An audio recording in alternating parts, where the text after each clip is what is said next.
Okay, so the question is, if the first ratios in a table are not constant, is the graph still an exponential graph?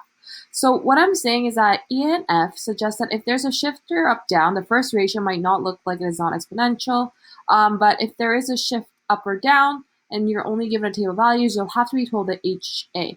So what I mean is for party, there is you calculate the first ratio and you notice that they're not consistent, which makes you think that it looks like it's not exponential, and you might conclude that it is not exponential. And you might rightfully just say that, but for question F, it tells you that there was actually a horizontal asymptote and there has been definitely a shift up and down. And so to that original graph, if you subtract 5 for the y values, these are the new y values you get. So you calculate the first ratio, which is the y2 divided by y1. You're seeing a consistent value, and therefore you could conclude that therefore it is exponential. And so what I'm saying is that you would have to be told, if you're given a table of values, what the horizontal asymptote is, like question from page 10, and then you could go ahead and calculate the first ratio. Okay, so that's what I'm trying to say. And to further elaborate, if I take a look at table E and table F, I wanted to kind of graph both. So initially I graphed table E and table F, and that's what it looks like. And you can ballpark and say that it looks like an exponential, right? But I wanted to calculate algebraically, so I used the original equation.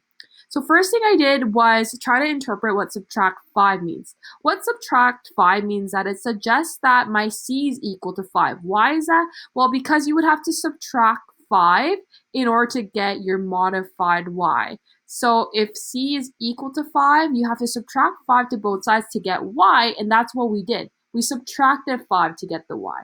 We didn't add 5.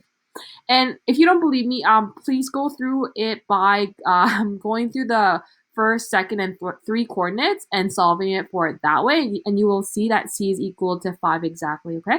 So assuming this is true, you're going to use two coordinates from the original graph and then find your A and B algebraically. So when you do that, this is the equation you get, and this is a more approximate value that you get. And so the black graph demonstrates that it is going through the original graph, the original table of values for E. So see that?